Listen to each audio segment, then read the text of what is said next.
de cette formule, une heure, une œuvre, qui est totalement libre. C'est-à-dire, voilà, quelqu'un vient et il parle d'une œuvre. Mais il n'en parle absolument comme il veut, voilà, à sa façon. Voilà, donc c'est ce que j'ai décidé de faire, et comme je le disais à nos amis ici à nos autres, je ne sais pas exactement ce que je vais raconter. Donc, voilà. Alors, j'ai néanmoins travaillé à partir d'images. J'ai pris des images, je suis disséqué par des images, et puis après, je ne sais pas.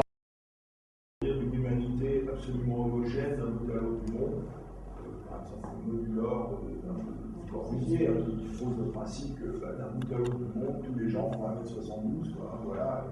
Et donc il y a la même chaise pour tout le monde, le même lit pour tout le monde, le même plafond pour tout le monde. Alors, si évidemment vous faites 2m45 de taille, ou 1m, très très mal dans ce type d'univers.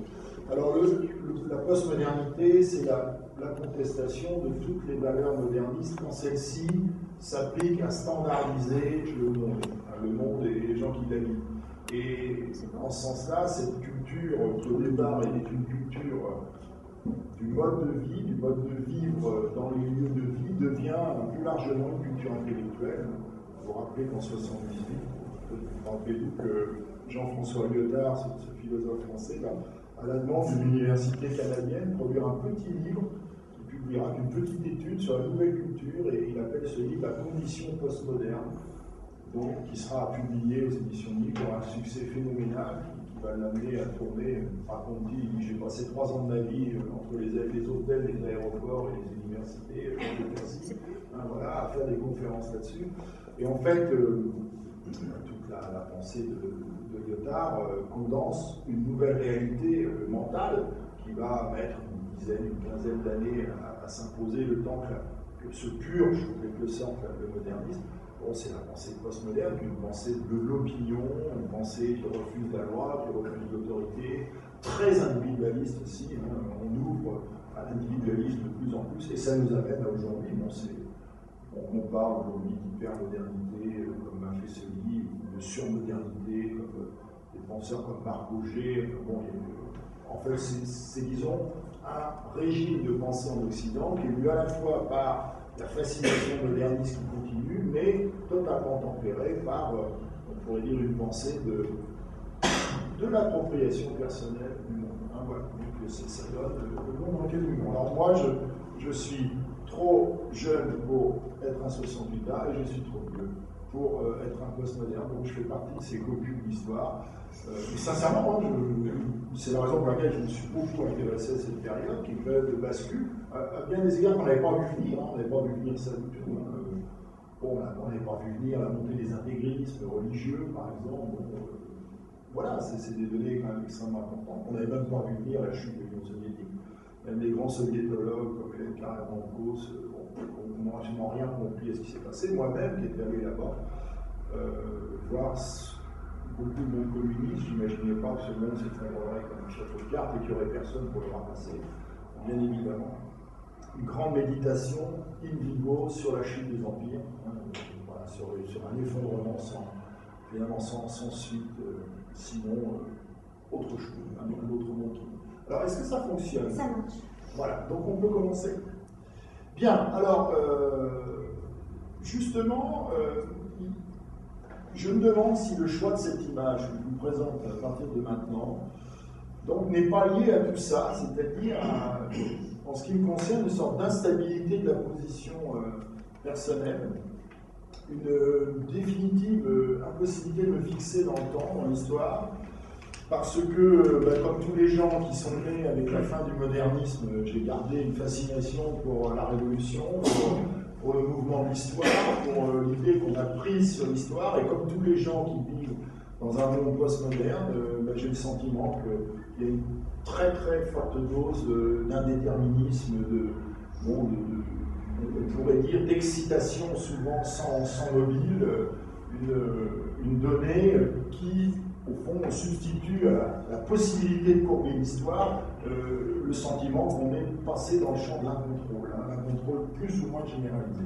Alors cette œuvre, c'est une œuvre, quand Hassan et Florence m'ont invité ici, je ne sais pas pourquoi, j'ai absolument pas pensé, tout d'un coup, je me suis rappelé que quand j'ai commencé mes études d'histoire de l'art, à la Sorbonne, après avoir terminé totalement avec l'agrégation, première partie de thèse, celle d'histoire, je me suis passionné pour l'expressionnisme allemand. Et dans l'expressionnisme allemand, je me suis passionné pour 3 artistes qui étaient d'abord Georges Broch, ici je vais vous le présenter rapidement, ensuite Otto Dix, ils sont souvent liés les uns les autres, je vous montrerai quelques images de Dix, puis un troisième un peu à part, plus complexe, que j'ai abandonné assez vite, qui s'appelle Max Beckmann. Bon. Et de Georges Grosz, en préparant tout d'un coup cette rencontre, c'est cette œuvre-là qui m'est apparue. C'est une œuvre qui m'a marqué très profondément, très, très violemment, très intensivement. Donc cette œuvre s'appelle Les funérailles d'Oskar Panizza. Elle date de 1917-1918. Alors il y a aussi un autre titre, on l'appelle, vous trouverez parfois l'appellation Dédicace à Oskar Panizza. Et c'est une œuvre qui se trouve à la Galerie d'État de Stuttgart, la Stadtgalerie à Stuttgart aujourd'hui. Alors par qui est-elle faite cette œuvre-là? Avant que je vous la présente, je présente un peu quand même son auteur. Il s'agit de Georges Grosz, un personnage très intéressant, tout à fait entier. C'est quelqu'un qui va étudier les beaux-arts à Dresde, donc dans la partie est de l'Allemagne, qui va donc évoluer vers Berlin, qui va rencontrer sur son chemin la Première Guerre mondiale. En 1914, il est affecté dans une unité militaire de canonnier, il est dans l'artillerie. Il y reste quelques temps, puis il est réformé. Alors, vous avez deux raisons.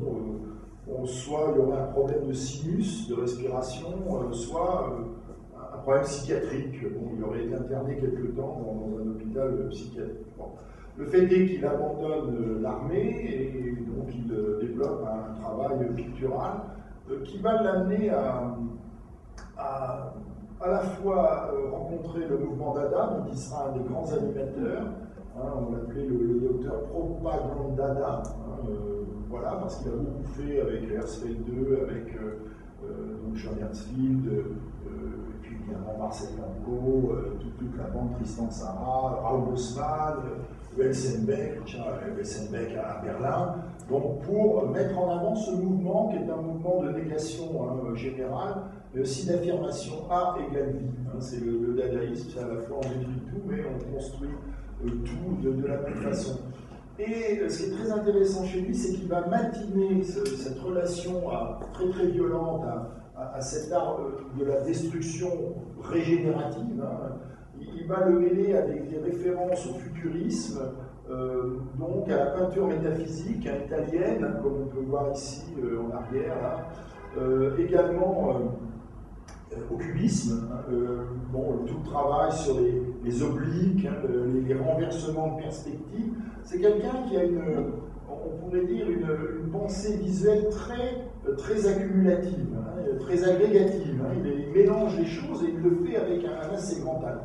Alors ce qui est intéressant dans son travail aussi, c'est bien sûr la dimension politique. C'est quelqu'un qui rencontre la politique. Et je crois que c'est pour ça que j'ai été fasciné au sortir de ma jeunesse par Georges Grosz. Moi-même, j'ai eu une activité politique révolutionnaire, enfin autant qu'elle pouvait l'être en France dans les années 70, c'est ce qu'on appelle le gauchisme. Bon, en fait, j'ai consensuellement été un gauchiste, comme il y en avait tant. Quand on était jeune, soit on était un gauchiste à cette époque-là, soit on était un néofasciste, c'était l'un ou l'autre.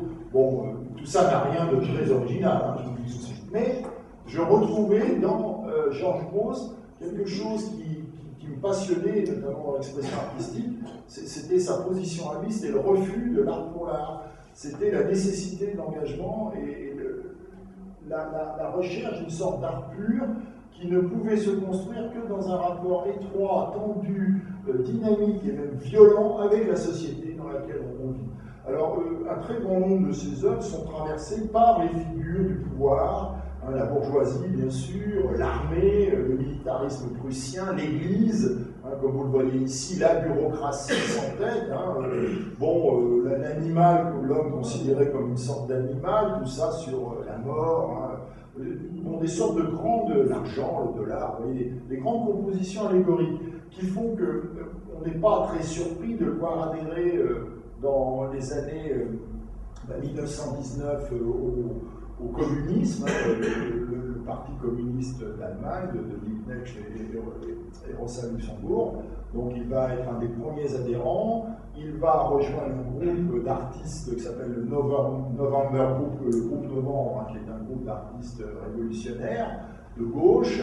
Et il va, à partir de là, multiplier les œuvres qui sont à la fois des œuvres dada et politiques. Il va contribuer à solidifier le virage politique à gauche toute du mouvement dadaïste qui sera concrétisé en 1920 à Berlin, notamment par Richard Welzenbeck.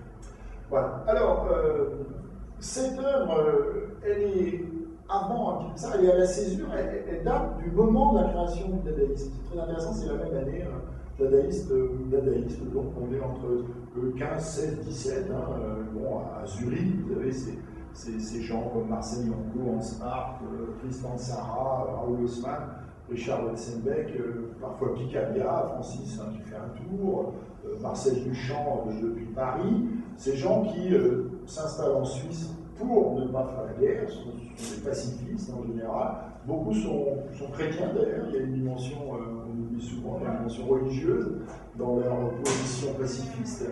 Et ils se mettent à l'égard un petit peu de cette mêlée funeste et funèbre qui est la Première Guerre mondiale.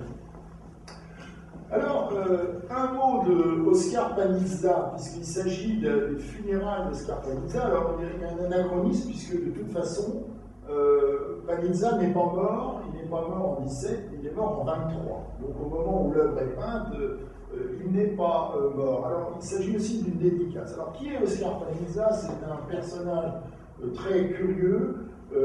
Donc, il est né en 1853, il mourra en 1923. C'est quelqu'un qui naît dans une famille donc à la fois catholique par son père et protestant par sa mère. Son père meurt jeune.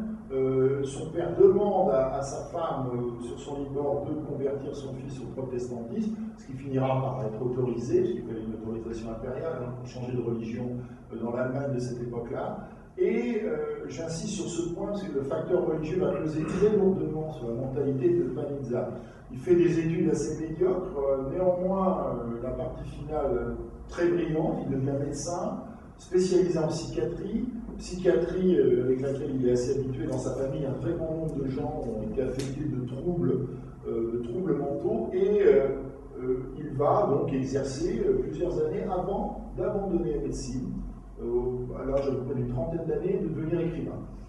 Il vit à Munich, il ira en France, au contact de la littérature française. Il ira ensuite en Suisse, dans le cadre d'une vie très tourmentée, de plus en plus déréglée, de plus en plus agressive, tournée d'une manière de plus en plus paranoïaque vers deux détestations essentielles chez lui, qui sont la religion chrétienne, en l'occurrence, et catholique en particulier, juive aussi, il est antisémite, il se fait connaître par un assez mauvais, d'ailleurs, une mauvaise pièce de théâtre antisémite, c'est le juif opéré. Et deuxième facteur de haine, l'empire allemand, à travers la personne du Kaiser, c'est Guillaume II à l'époque, le dernier empereur allemand. C'est Guillaume II qui fera le pouvoir en 1908 sur la pression de la révolution spartakiste évidemment et de la révolution allemande, qui donnera naissance à la République de Weimar, à partir de novembre 1918. Alors, cette haine va lui coûter énormément d'envie. Il publie des textes qui sont des libelles, qui vont l'amener en prison, il peut être emprisonné pour ses écrits. Mais loin que ça le calme, ça va au contraire l'exciter de plus en plus, et il va se mettre à produire différents textes, dont le plus célèbre s'appelle Le Concile d'amour. C'est celui d'ailleurs qui l'a fait passer à la postérité, il est toujours lu d'ailleurs aujourd'hui. Il s'agit en fait d'une pièce de théâtre anti-religieuse, dont le contenu est la très violente critique de la religion catholique, de la papauté, à travers une mise en scène des Borgia, la famille romaine des Borgia, avec le pape Alexandre Borgia, vous connaissez, il y a eu une série américaine sur les Borgia d'ailleurs, ultra violente, pas très réussie sur le plan historique, mais bon, qui donne une idée de ce que c'est. Alors l'histoire au fond est la suivante, le diable, qui normalement est l'ennemi de Dieu, devient son allié, le diable est envoyé par Dieu à la cour des Borgia pour leur envoyer la syphilis. C'est-à-dire les faire payer par où ils ont péché, d'une certaine façon. Et donc, on voit ici toute une société religieuse, normalement, qui devrait être du côté de la chasteté, du côté de la volonté de pureté, du respect de l'autre, progressivement se dégrader sous l'effet d'une corruption sexuelle, sous l'effet d'une déliquescence, comme ça, de plus en plus avérée. Alors, le livre fait scandale, il a des problèmes, il fuit, mais il fuit, il s'installe à Zurich. À Zurich, il a des problèmes, il aurait des relations sexuelles avec une prostituée de 15 ans, on se fait pas avérer d'ailleurs, bon, il fuit, il revient parce qu'on lui confisque ses biens, finalement, il est arrêté, il est interné, il finira sa vie et il mourra en hôpital psychiatrique, donc quelques années plus tard, il passera plusieurs années de sa vie, une dizaine d'années de sa vie, donc interné. Alors Panizza, voilà, il faut parler, parce que quand on voit ce tableau, on se dit, mon Dieu, mais qu'est-ce que c'est que ce truc-là? Pourquoi Oscar Panizza? Parce que il est pour les jeunes Allemands, on va dire, de cette époque qui vivent la guerre, le charnier, la violence, etc., il est une sorte de personnage emblématique de tout ce que l'ordre peut avoir à la fois de puissant et de nocif, et de destructeur finalement, avec une seule issue, la seule issue pour en sortir, c'est la folie. Cette idée de l'art et de la folie, cette vieille idée de l'homme de génie et la mélancolie, qu'on trouvait déjà dans l'Antiquité, dans les textes du pseudo-Aristote par exemple. Alors, j'ai trouvé un texte qui n'est pas signé, un texte pédagogique, je me permets de le lire parce qu'il décrit bien il décrit bien mieux et plus vite que je pourrais le faire ce tableau, donc je vais vous le lire. Ici, Georges Grosz présente une vision apocalyptique de la société allemande, en proie au chaos et à l'épouvante, à la sortie de la Grande Guerre. Bon, ce qu'il faut d'ailleurs, parce que c'est pas avant, la fin de la Grande Guerre, mais bon, déjà avant, c'est l'Allemagne souffre, l'arrière souffre énormément. Il y a des cas de famine dès 1916 dans certains lieux d'Allemagne à cause du blocus, par les Anglais du pays. De nuit, dans une rue illuminée par la lumière rouge de maisons closes et de cafés, avance une masse hystérique et déshumanisée, grouillant autour d'un cercueil ou trône un squelette, bouteille à la main. Trois figures, alors on les voit au premier plan, que Georges Grosz identifia comme l'alcooliste, la syphilis et la peste, l'alcoolisme, la syphilis et la peste, mènent ce défilé infernal. Elles sont suivies de personnages caricaturaux représentant l'autorité sociale, un prêtre agitant impuissamment une croix, un général décoré brandissant une trompette et une épée ensanglantée, qui, donc, l'ensemble, loin de présider à la scène, s'engouffre dans la foule menaçante. Alors, cette belle description, j'aurais été absolument incapable de faire, je n'ai pas cette patience, continue. Dans la rue, fragmentée par des diagonales tranchantes, au loin, des briques de vie se chevauchent et se juxtaposent, des couples dansent frénétiquement dans une bodega, une figure vomit, une femme surgit à la tête d'une maison close, plus loin, un cocher passe, indifférent à l'étrange cortège funéraire qui s'étend à ses pieds. La démultiplication des formes et l'instabilité de la composition, donnant l'impression que la scène glisse vers le spectateur, ne font qu'intensifier ce sentiment de cataclysme donc, qui émane du tableau. De même, les couleurs violentes appartenant à ce que Georges Grosz nomma, alors ça c'est très intéressant, sa palette de suicidaire, c'est comme ça qu'il appelait ça, sa manière de peindre, sa palette de suicidaire, donc, renforce la brutalité de la scène. Voilà. Alors, on a ici une conclusion intéressante. Cette œuvre que l'artiste commence en octobre 17, peu après avoir refusé de retourner au front, explique son rejet véhément, voire haineux, d'une société allemande qui, selon lui, alors la citation, glisse en droite ligne vers sa destruction. Une société qui glisse en droite ligne vers sa destruction. Voilà, donc j'aime bien ces quelques lignes, parce que je crois que ça vous cadre un peu dans l'ensemble. Et puisque c'est à moi de parler de ça, c'est une œuvre qui m'a fasciné. Et autour d'elle et avec elle, tout ce que Georges Grosz pouvait produire comme type de travail, de réflexion, à la fois comme dessinateur, c'est un très bon dessinateur, il se fera connaître d'ailleurs comme ça, ses premiers dessins lui vaudront une notoriété très rapide, voilà, bon, sur le monde capitaliste, le le monde des patrons, une vision assez, on pourrait dire, simpliste, il manque rien, y compris la puissance militaire, donc est garante évidemment de la puissance d'argent ici. Également, son univers marqué toujours par cette fascination qu'il a pour la violence, la brutalité. Les images de violence reviennent sans cesse, les figures de l'alcoolisme, donc du désastre conjugal, tout le temps, la violence des hommes, la souffrance des femmes, également le voyeurisme contemporain, une certaine indifférence générale à l'humanité, comme on le voit ici avec ce photographe militaire qui photographie un pendu. Voilà, donc on peut faire un beau cliché. Et puis, plus largement aussi, moi ce qui m'intéresse, c'est les scènes de la vie allemande, simple, du monde, notamment du monde ouvrier, des basses classes, qui va l'amener vers, et c'est pour ça que j'ai mis cette image, vers ce qu'on appelle la nouvelle objectivité, le courant dit de la Neue Sachlichkeit, qui est un courant qui va être très puissamment représenté au début de la République de Weimar par des gens comme Gauche, mais plus encore Karl Hugo, par exemple, Max Beckmann aussi, dans le domaine de la photographie, August Sander, vous connaissez les fameux portraits de Sander, voilà, c'est-à-dire un courant au début de la République de Weimar, dans les années 20, qui s'oppose ostensiblement à l'autre grand courant allemand, dont vient Gauche d'ailleurs, et par lequel il est marqué, c'est l'expressionnisme, celui évidemment dans le cinéma, en particulier de Fritz Lang, de Murnau, de Pabst, vous connaissez ça avec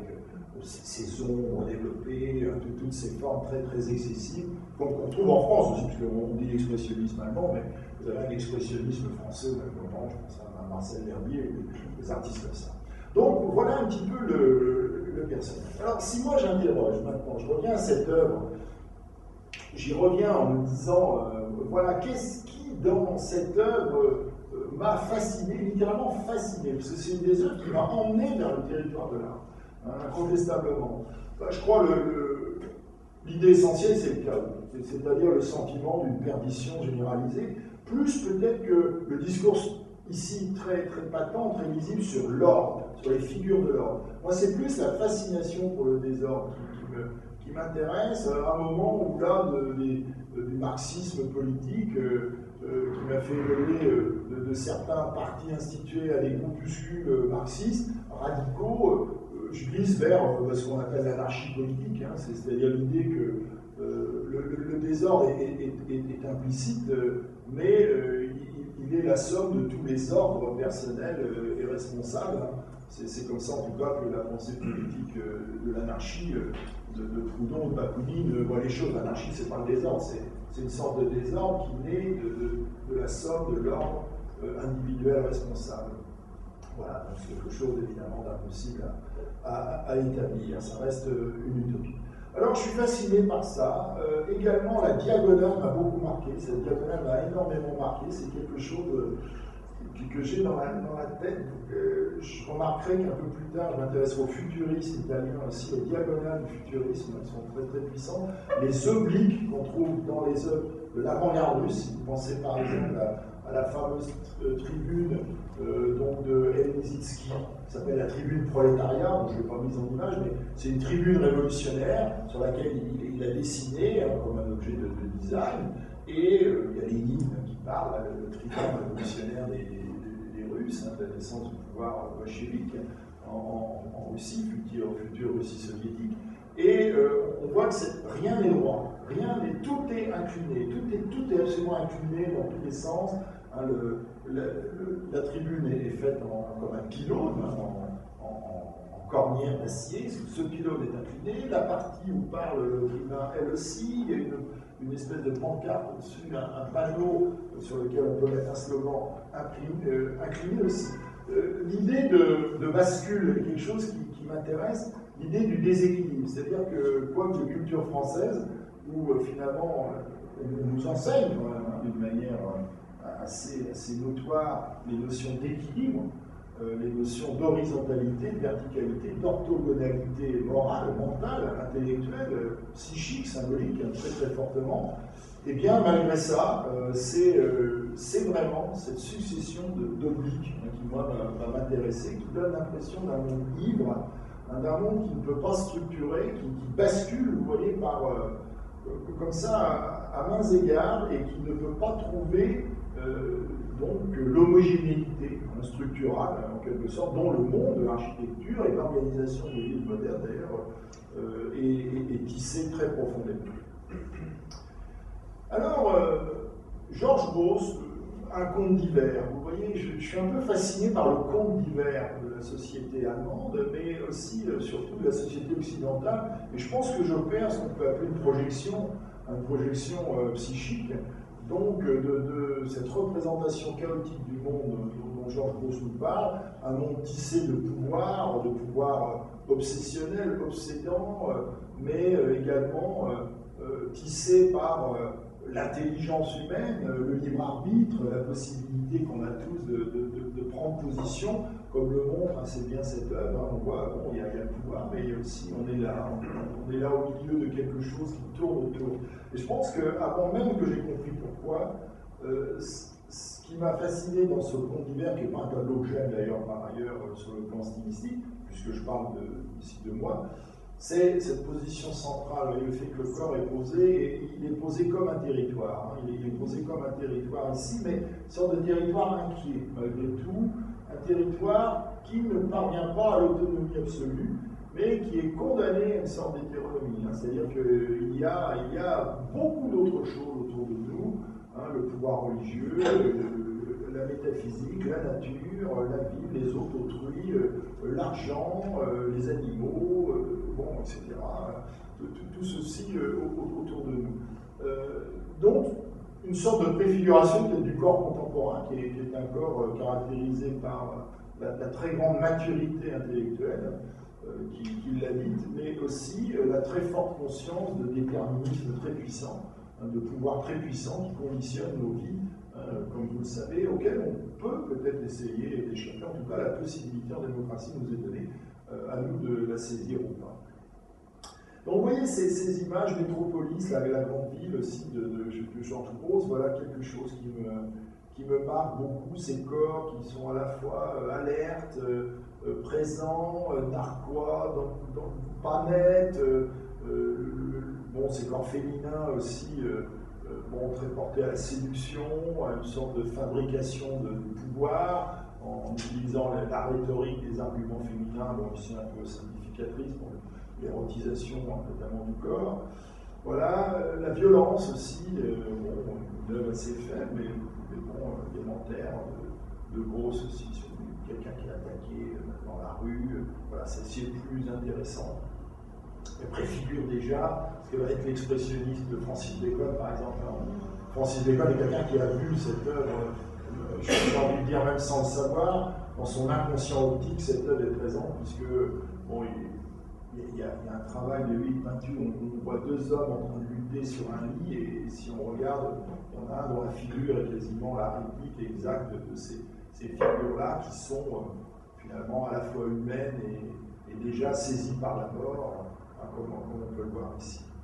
Donc oui, cet univers qui m'intéresse aussi chez Grosz, parce qu'il est tissé d'une sorte d'interrogation constante qui va au-delà chez lui, et c'est plus fort que lui, qui va au-delà l'expressionnisme échevelé, dont témoignent les funérailles de Scarpanizza.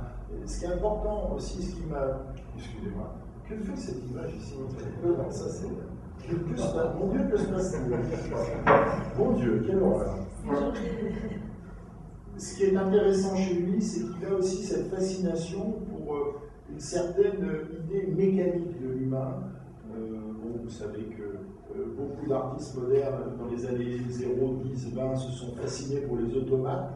Lui-même fait les automates républicains, Georges Grosz, mais je pense à Vladimir Taklin, qui avait même, c'est avant-gardiste russe, qui avait même créé ce concept de l'arme machinique, l'arme mécanique, voilà, et également une attention chez lui, chez Grosz, à la dimension métaphysique du monde, le fait qu'on évolue dans un monde de correspondance. Moi, j'ai jamais pu voir cette image dès le début sans penser au grand poème de Baudelaire sur les correspondances. La nature est un temple où de vivants piliers laissent parfois sortir de confuses paroles, avec l'idée qu'on est baigné dans le symbolique. On est dans un monde matériel, on est dans un monde où il faut lutter pour survivre. Déjà, ne serait-ce qu'économiquement, c'est très difficile, et humainement, mais on est aussi dans un monde de la symbolique, des signes, des choses qui se promènent, des structurations comme ça immatérielles, qui, d'une certaine façon, matérialisent le rapport au monde. Alors enfin, ce que j'aime chez Georges Brault, c'est sa grande liberté de représentation qui lui vaudra beaucoup d'ennuis. C'est quelqu'un qui, au fond, représente le monde tel qu'il est, sans fioriture, et il semble étranger à toute morale bourgeoise. Bon, il faut savoir qu'à cette époque-là, on est dans un moment de la pensée, notamment politique, à l'égard des mœurs, de la morale, de la façon de vivre, qui est beaucoup plus libérée qu'aujourd'hui, puisque les communistes prônent l'amour libre, par exemple, amour libre qui a déjà été prôné par le socialisme utopique dès le XIXe siècle, le fait que chacun a son corps. Évidemment, on est à cette époque-là absolument opposé au mariage. Le mariage constitue, on pourrait dire, un des premiers socles de la construction de la famille bourgeoise, c'est-à-dire une famille structurée par une puissante autorité tutélaire. On est contre, évidemment, aussi le mariage des femmes, notamment récemment ont été publiés, c'est tout à fait passionnant, des écrits d'anarchistes américaines du XIXe siècle, de femmes, donc à l'époque des premières suffragettes, qui expliquent très nettement comment le mariage induit la prostitution légale, comment il légalise la prostitution. Bon, la femme doit se soumettre au corps de son mari, et elles sont absolument contre ça. Donc, c'est une époque traversée par une véritable envie de rénovation du champ mental. Et c'est une chose qui m'intéresse. Alors, Georges Brault, voilà, on va en finir. C'est quelqu'un qui est remarquable. Dans ses années 10 et 20 sont absolument remarquables. En 1933, il quitte l'Allemagne, c'est l'arrivée au pouvoir des nazis. Le 30 janvier 1930, c'est que les nazis ont très très vite épuré une grande partie de l'univers intellectuel allemand. Il faut savoir que le Bauhaus de Berlin, de Dessau, puis Weimar est fermé. Il est fermé dès juillet 1933. Il est fermé comme étant une antenne du communisme allemand. Ce qui est vrai d'ailleurs, puisque son directeur de l'époque était Mies van der Rohe, qui était très proche de la gauche révolutionnaire. Et Georges Brault quitte l'Allemagne, il part aux États-Unis, où il vivra, il enseignera. Il finira par être reconnu comme un intellectuel américain et il mourra en 1953 d'une chute d'escalier alors qu'il était revenu à Berlin. Il est revenu à Berlin, mais il était complètement bourré. Et voilà, il est issu d'une beuverie à Berlin en tombant dans son escalier. Voilà. Alors il nous laisse ce grand livre très intéressant, un peu simpliste souvent, mais qui est bien de lui, qui s'appelle Un grand nom, le grand nom. Dire non, voilà. Il y a des gens qui sont pour les forces d'affirmation, lui il est pour les forces de négation. C'est une négation qui est aussi évidemment, selon la règle de la dialectique, une des puissances d'affirmation dont tout le monde connaît, dans ce jeu constant entre affirmer, nier, ce qui fait bouger les choses. Alors, une autre personne qui m'intéresse en filigrane, c'est Otto Dix, un peu pour les mêmes raisons. Mais Otto Dix, ici, qui fait son autoportrait, est quelqu'un qui s'inscrit dans une autre tradition. C'est quelqu'un qui va, au départ, donner en 1915 un très célèbre autoportrait, c'est 1910, l'autoportrait à l'œillet, sur un modèle qui est celui de l'autoportrait allemand classique, celui de Dürer, d'Albrecht Dürer, l'autoportrait d'orgueil, et qui progressivement va dégrader sa personne, l'autoportrait inquiet. Et puis, il ira jusqu'à se représenter sous les traits de Jacques Léventreur, en train de dépecer une femme, de l'éviscérer avec une violence inouïe. Cette œuvre s'appelle Loose Mort, il en a fait plusieurs. Loose Mort, c'est les crimes sexuels. Voilà, alors l'univers de Dix est le même, c'est un univers de la déstructuration des corps brisés, de l'humanité abîmée, mais néanmoins résistant tout le temps, hein, qui trouve toujours les moyens de se réadapter. C'est bien sûr l'artiste de la République de Weimar, la grande ville, hein, des Großstadt, hein, ce fameux triptyque qui évoque les années folles à Berlin, mais les années folles sont aussi des années de misère, des années de prostitution, des années de dérèglement de tous les sens. Voilà. Alors, voilà, cette œuvre, pourquoi tout d'un coup cette œuvre s'est imposée à moi. Et quand je prépare cette rencontre, il y a autre chose qui s'impose à moi, comme je l'ai précisé dans le papier que j'ai rédigé pour la présentation, c'est absolument l'inverse. C'est-à-dire une forme d'art totalement dépassionnée, totalement déshumanisée, qui invoque le principe géométrique comme le seul principe d'organisation du monde, de structuration du monde. C'est le travail du minimalisme américain notamment, mais pas le minimalisme de Carl André, de Sol Lewitt ou de Robert Morris, le minimalisme le plus radical, quasiment celui mené, radical et visible, par un artiste qui s'appelle Fred Sandbach. Bon. Fred Sandbach, c'est un des doyens, un des cadets du mouvement minimaliste américain. Et c'est quelqu'un qui travaille de cette façon-là, c'est-à-dire qu'il impose à l'espace une structuration au moyen essentiellement de fil. C'est un artiste du fil, vous voyez, de la ficelle, bon, ici. Alors, c'est évidemment le grand écart, c'est le grand écart absolu. Pourquoi? Parce que d'un côté, je l'avais compris, c'est un travail artistique qui permet vraiment une capture du monde réel, une capture au plus près et du monde réel, qui est à la fois le monde politique, hein, le monde même individuel, le monde des passions, le monde même des symboles, et finalement, à travers tout ça, la possibilité d'un autre saisissement qui est celui de la vie et de sa conduite. Comment est-ce qu'on conduit la vie finalement, quand bien souvent le rapport qu'on a au monde, c'est sauf qui peut la vie, c'est-à-dire, ben voilà, il faut survivre par tous les moyens possibles et imaginables. Fred Sandbach, qu'est-ce que c'est? Un art minimal, c'est un art souvent que l'artiste ne fait pas lui-même. Il se contente de donner, voilà, il donne des plans, voilà, et puis vous avez des assistants qui arrivent, ou des gens qui disent, voilà, on doit faire ci, on doit faire comme ça, tendre un fil, voilà. Donc c'est vraiment une expression de la dépersonnalisation de la création. Bon. Deuxième donnée, c'est le rapport à la matière, sans même parler encore de la matière humaine. On a un rapport à la matière qui est un rapport justement minimal, comme on l'a dit. La matière est si possible rien d'autre. Le monde devient une sorte de structuration de matière, ici très simple, très élémentaire, des traits qui viennent d'une certaine façon le recomposer, sans forcément le complexifier d'ailleurs, simplement parfois en lui donnant de nouveaux axes, une nouvelle volumétrie. Alors, sur le plan humain, évidemment, maintenant, voilà, Fred Sandbach, qui considère une de ses œuvres dans les années 80, bon, vous voyez une sorte de fil, une corde tendue comme ça, en quadrilatère, donc en biais, dans une pièce rectangulaire, en tout cas orthogonale. Avec cette question, ici bien sûr, qui est celle de la dimension humaine, ou plutôt la volonté d'une non-dimension humaine. Il faut dédimensionner en quelque sorte l'apport humain à la création. Il faut dépassionner. Il faut même presque dire circuler, il n'y a rien d'humain à voir dans ceci. Bon, alors même que c'est une création humaine.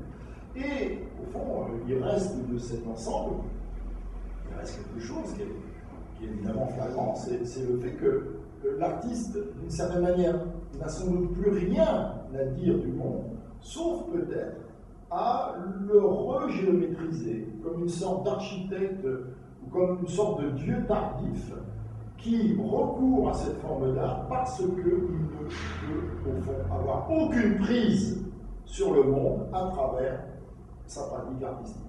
La question qui est posée par l'art minimal en creux, c'est une chose évidemment à laquelle on ne pense pas forcément quand on voit, je ne sais pas, un je sais pas, un cube, par exemple, un cube de Robert Morris, hein. Vous voyez un cube uniforme, sein blanc, on n'y pense pas forcément, mais c'est une question politique tout à fait profonde qui a traversé toute la fin de la modernité. La modernité est nourrie de l'idée que l'art peut changer le monde. Hein. Ça c'est une obsession. Bon, on a ça déjà chez Rousseau, hein, dans les écrits de Rousseau, on a ça bien sûr chez Victor Hugo, hein, ça va sans littérature.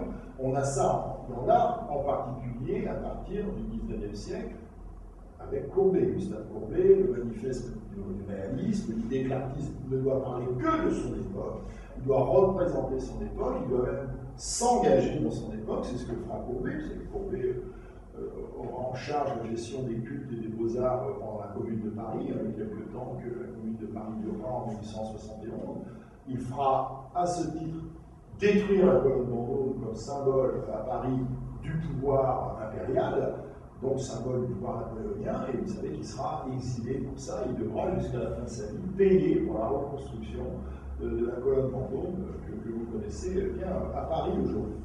Donc, cette idée très forte, très puissante, qui va connaître son apogée avec en particulier l'avant-garde russe, entre 1917 et 1928, jusqu'à la mise en place en Union soviétique de ce qu'on appelle le réalisme socialiste, c'est-à-dire un art de propagande lisible, surtout pas expérimental, très figuratif, qui sert d'édification des masses, hein, de catéchisme un petit peu révolutionnaire par l'image et par la sculpture. Bon, cette pensée qu'on a et qui est très puissante à ce moment-là, c'est que l'art peut changer le monde.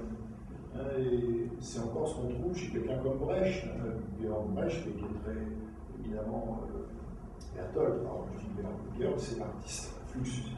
Bertolt Brecht, qui est très proche d'ailleurs de Georges Bauche, hein, c'est des gens qui sont au Parti communiste allemand, hein, ils se connaissent tous. Bon, c'est quelqu'un qui croit évidemment à la possibilité de l'art politique. En tout cas, il y croira quasiment jusqu'à la fin de sa vie, ce qui induit de nouvelles rhétoriques artistiques, créatrices. Hein. Par exemple, le fameux effet de la distanciation, hein, le Fremdwerdung-effet de chez Brecht, hein, qui dit on ne peut pas faire un théâtre à la mode du théâtre shakespearien ou du théâtre classique, hein, c'est-à-dire où les gens prennent des poses comme ça, vous font croire qu'ils incarnent une émotion, même comme chez Tchekhov. Il faut qu'à un moment donné, les acteurs s'arrêtent et sortent des pancartes en disant bon les gars, maintenant fini de jouer, hein, c'est terminé, passons à l'action. L'art minimal, de ce point de vue-là, est très intéressant parce qu'il fait toujours état d'un deuil. Il fait l'état d'un deuil, et ce deuil, c'est celui du pouvoir politique de l'art. L'art n'a pas de pouvoir politique, ou c'est une illusion. Ou si l'art a un pouvoir politique, la création artistique, ce pouvoir est ailleurs. Il n'est pas dans la démonstration. Comme on dit, la Guernica, le grand tableau de Picasso, n'a jamais empêché la guerre d'Espagne. Il n'a absolument rien empêché. C'est une leçon amère, mais c'est comme ça. Mais en revanche, Guernica a produit des prises de conscience. Hein, donc, ça c'est très très complexe de voir quelle est ce qu'on appelle l'effectivité ou l'opérationnalité d'une œuvre engagée. On ne sait jamais. Par exemple, vous lisez Voltaire aujourd'hui, je ne sais pas, sa défense du chevalier de la Barre, par exemple, qui va être roué de coups parce que le pauvre, il avait juste eu l'audace de pisser sur un calvaire, vous voyez, d'uriner sur un calvaire. Bon, quand vous lisez Voltaire aujourd'hui, ça peut avoir un impact rétrospectif extraordinairement fort en termes de prise de conscience. Bon, en tout cas, la question est posée ici, et la réponse que donne Sandbach est une réponse qui, elle aussi, va me fasciner, mais pas tout de suite, comme si il m'avait fallu le temps d'épurer en moi toute cette énorme charge d'affect, cette énorme charge d'affectivité, d'émotivité qu'on trouve dans l'expressionnisme de Georges Bauche. Au fond, ce qui reste uniquement, et ça m'a beaucoup frappé chez Sandbach, c'est pour ça que j'ai choisi, et c'est lui aucun autre, ce qui me reste chez lui, c'est l'oblique, ce qui reste de Georges Bauche. Il reste l'oblique, c'est-à-dire une sorte de monde orthogonalisé, mais néanmoins, vous voyez, restructuré, avec l'idée qu'il y a une possibilité de reconfigurer le monde, mais sans qu'il y ait de matière à reconfigurer. Il n'y a plus de matière à reconfigurer, on rentre dans le champ des abstractions, ou dans le champ, on pourrait presque dire, d'une représentation idéaliste du monde, presque platonicienne, c'est-à-dire le monde du vide, le monde des essences, le monde des substances absolues, en quelque sorte, ici. Alors, voilà, une œuvre, vous voyez, c'est un véritable challenge ici qui est offert par la source du lion à quelqu'un comme moi, c'est de réfléchir sans doute pour la première fois, presque psychanalytiquement parlant, même si bon, je ne suis pas un fan de la psychanalyse, en tout cas je ne suis pas du tout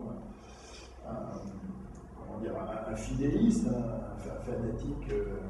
Voilà, je ne prends pas tout simple ni Freud ni Lacan pour la Bible, bien évidemment, ça aussi c'est une époque passée, ça appartient à la modernité sous certains de ces aspects, mais ici ça oblige à faire une sorte de travail d'auto-réflexion, d'auto-réflexivité. C'est-à-dire au fond, pourquoi est-ce que certaines œuvres vous arrêtent plus que d'autres? Pourquoi est-ce que finalement ces œuvres font la preuve que vous aurez beau, en tant que chercheur en histoire de l'art, historien de l'art, soucieux d'une pensée la plus objective possible, la plus panoptique et panoramique possible, écrivant des livres de plus d'1 million de caractères sur certains thèmes, en essayant d'en oublier le moins possible, ce qui est évidemment pas possible.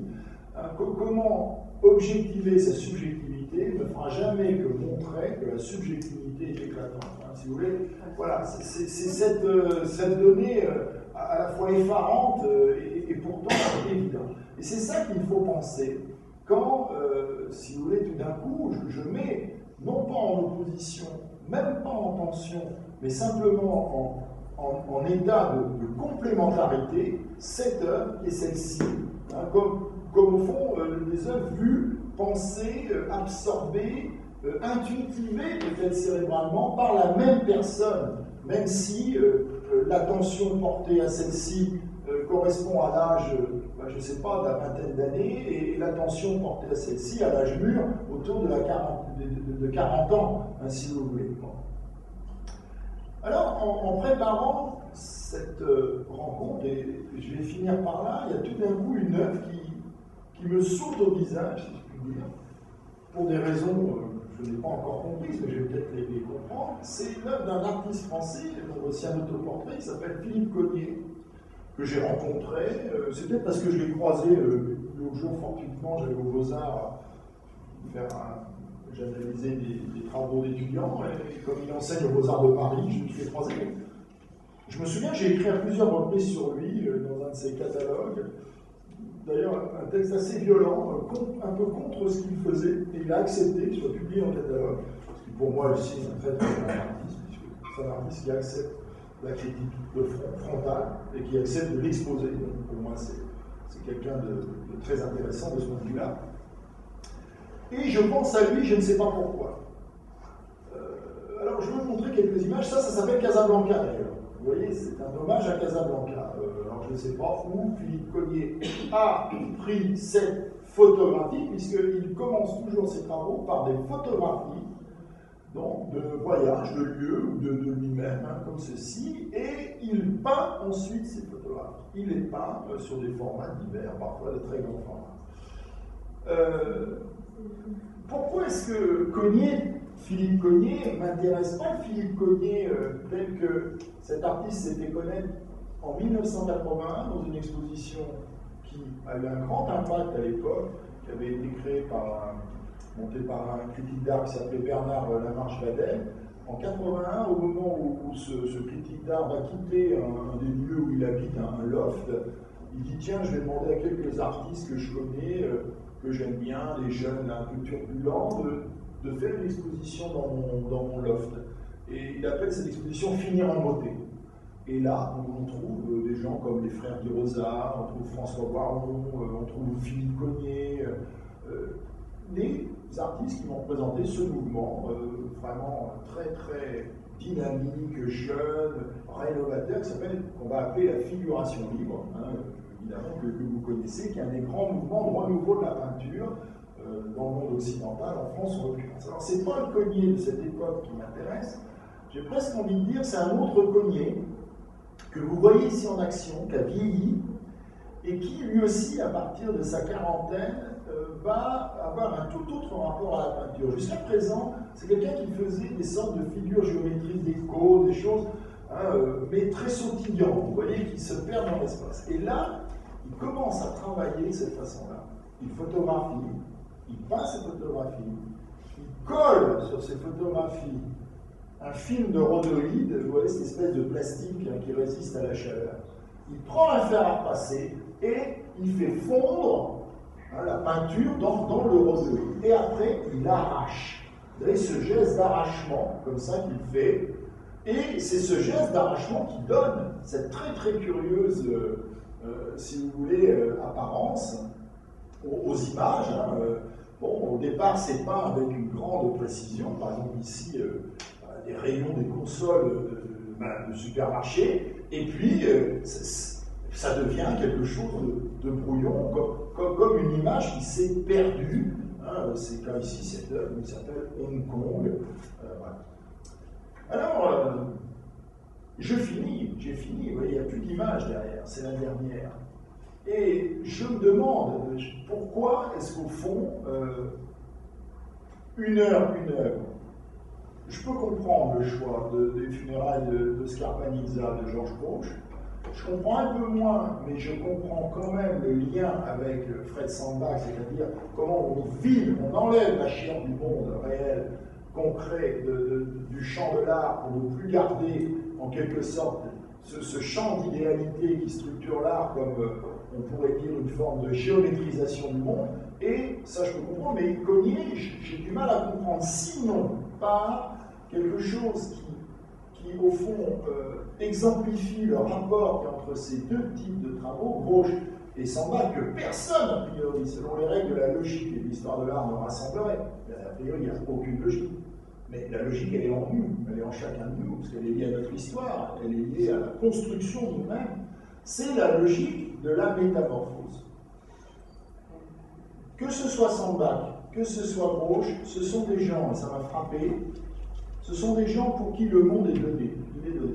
Soit c'est un monde plein, soit c'est un monde plein, totalement matérialiste, c'est Georges Grosz, soit c'est un monde vide, totalement immatérialiste, c'est Fred Sandbach. Mais dans les deux cas, ce sont des mondes qui sont constitués comme étant à la fois à l'origine et à la fin de leur état. Ce qui m'intéresse chez Cogniet, et c'est le troisième pôle, on pourrait dire, de mon attention à ces deux travaux, c'est ce qu'il est dit, c'est la métamorphose. C'est comment Cogniet construit d'abord un monde plein à partir d'une photographie, qui est vraiment l'emblème de la chose que vous capturez, le visible que vous capturez. Il peint ça, et comment il détruit, il immatérialise la matérialité. Et en fait, en partant de Georges Grosz, il arrive à Fred Sandbach. Et si je pense Cogniet est venu en fin de partie ici, c'est qu'en réalité, il s'intercale comme l'équivalent symbolique de la puissance dynamique qui fait le passage de Georges Grosz à Fred Sandbach, et qui dit, en quelque sorte, non plus la capacité de l'art à signifier quelque chose, mais sa capacité à transformer quelque chose. L'idée que l'art est une transformation du monde. Voilà. Donc, les trois pôles sur lesquels repose, on pourrait dire, mon choix de cette œuvre de Georges Grosz, eh bien, c'est ma fascination irrépressible, irréfragable, on pourrait dire, pour le monde plein. J'ai un pied dans le réalisme. Deux, mon aspiration à un monde vide. J'ai un pied aussi dans cette œuvre à travers ce qui déjà annonce un vide. Vous voyez les creux comme ça, et les formes qui justement sont des formes qu'on peut traverser, derrière lesquelles il y a du vide. Et trois, la métamorphose qui fait passer de l'un à l'autre en signifiant le pouvoir de l'art, c'est-à-dire ce pouvoir exceptionnel que seul peut produire cette pratique humaine, qui peut faire passer de la matérialité la plus dense à l'immatérialité la plus éthérée. Il n'y a aucune autre possibilité que celle-ci. Voilà, je vous remercie.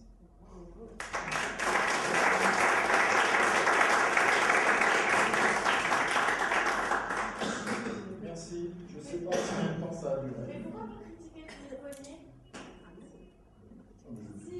Vous avez dit que vous aviez écrit un texte et qu'il avait publié quand même. Oui.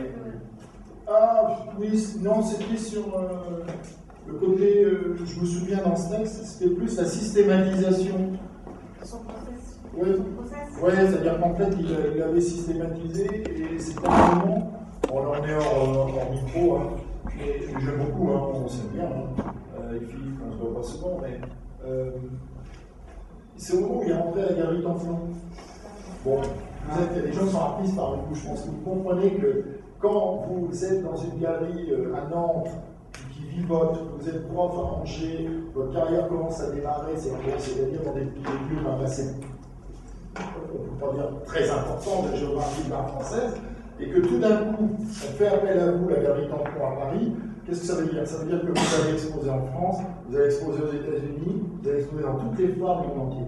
Donc, tout d'un coup, qu'est-ce qui se passe? Il y a une accélération nécessaire de la production. C'est-à-dire qu'il va falloir que vous donniez, vous abondiez le marché, quoi. Et c'est là que, voilà. Et c'est là que Philippe Cognier va produire, je me souviens de sa première expo chez Templon, bon, il fait une multitude de crânes, et puis on voit que tout ça c'est vite fait, on voit que il est passé dans le champ du productivisme, quoi, à des fins mercantiles. Donc voilà, je crois que c'est un petit peu ça l'état de la critique. Donc c'était peut-être plus profond aussi, je pense, parce que c'était une réflexion sur un certain rapport au monde qui est de l'ordre du refus, c'est-à-dire que chez Cognier, il n'y a pas d'acceptation. C'est quelqu'un qui n'accepte le monde que pour le détruire. Et je me méfie toujours des gens. Je suis fasciné à la fois par les gens qui détruisent, mais je me méfie toujours des gens qui détruisent. Parce que détruire, c'est plus facile que construire, même si détruire, c'est une forme de construction. Mais c'est incontestablement un peu plus facile. Surtout aujourd'hui, les moyens de destruction de masse qu'on a, ne sont pas seulement les armes physiques, les armes nucléaires ou autres. Les moyens de destruction de masse qu'on a, c'est la télévision, c'est la lobotomisation des spectateurs en vitesse. Enfin, je veux dire, bon, tous ceux qui sont enseignants, on a ici le savent. Vous pouvez construire un magnifique cours et dire ça y est, j'ai élaboré quelque chose de solide, et puis un crétin autocouronné du champ télévisuel vous détruit ça en deux mots stupides, voilà, voilà, alors qu'il n'a aucune compétence pour le faire, mais il a le média qui lui permet de le faire. Vous voyez, donc détruire est quelque chose de facile. C'est pour ça que je me méfie de la destruction, personnellement. Nous, les Occidentaux, on a une culture de la destruction. Je pense qu'ici, en Afrique du Nord, c'est sans doute, non, je pense que c'est différent, hein, c'est forcément différent. Mais on a, la destruction est en nous. On a cette fascination de la destruction au point qu'on veut la voir partout. Hein, qu'on appelle que la destruction, que ce soit l'autre nom de la subversion, du renversement, du détournement, de tout ce que vous voulez, de la désymbolisation. Ce sont d'autres noms de la destruction. Mais on veut la voir partout, mais surtout quand elle n'existe pas. Aujourd'hui, on ne peut pas présenter un artiste pour dire qu'il est intéressant, sans dire aussitôt, pour justifier qu'il serait intéressant, sans dire il renverse les conventions. Alors même, en général, il ne renverse rien du tout. D'ailleurs, la convention est tellement renversée qu'on ne sait même plus quel est son véritable sens, si vous voulez. Donc, elle est toujours déjà renversée, ou doit être renversée. Bon, vous voyez, c'est pour ça. C'est pour ça que, bon, on a une culture de la destruction, les Européens, vous savez qu'on est le continent qui a le plus détruit dans l'histoire de l'humanité. Hein, c'est comme ça. Hélas, il n'y a pas de quoi en être fier, mais bon, c'est vrai que si les Chinois en fait fort. Je regardais l'autre jour un site qui répertorie les plus grands génocideurs du monde. Le premier, Mao Tse-tung, le deuxième est Staline, le troisième est Léopold II de Belgique, hein, pour le Congo, hein, le travail sur le chemin de fer, etc. Le Congo qui était sa propriété privée. Hein, c'était à lui, un roi des Belges, c'est chez lui, hein, c'est mon jardin, quoi. Donc il avait le droit de pied de mort sur tous les gens qui faisaient des choses là. Et puis, non, Hitler, je crois, est le troisième. Hitler est le troisième, Léopold II est le quatrième, puis alors après, vous avez Pol Pot, vous avez les petits génocideurs, excusez-moi de dire ça, les petits génocideurs, un peu médiocres, bon, voilà, enfin bon. Non, tout ça pour dire, on a une culture de la destruction, et d'une certaine manière, bon, c'est intéressant le fait qu'il y ait un Allemand, la destruction, hein, on est pendant la Première Guerre mondiale, c'est une forme d'apothéose de la destruction. Il y a Sandbach, l'Amérique, C'est un pays qui sait très bien détruire, mais qui sait très bien construire, peut-être mieux que nous, les Européens, et puis Cognier, qui est quelqu'un qui fait les deux. Il construit et détruit. Vous voyez. Alors je pense que c'était là que la critique se faisait. Sur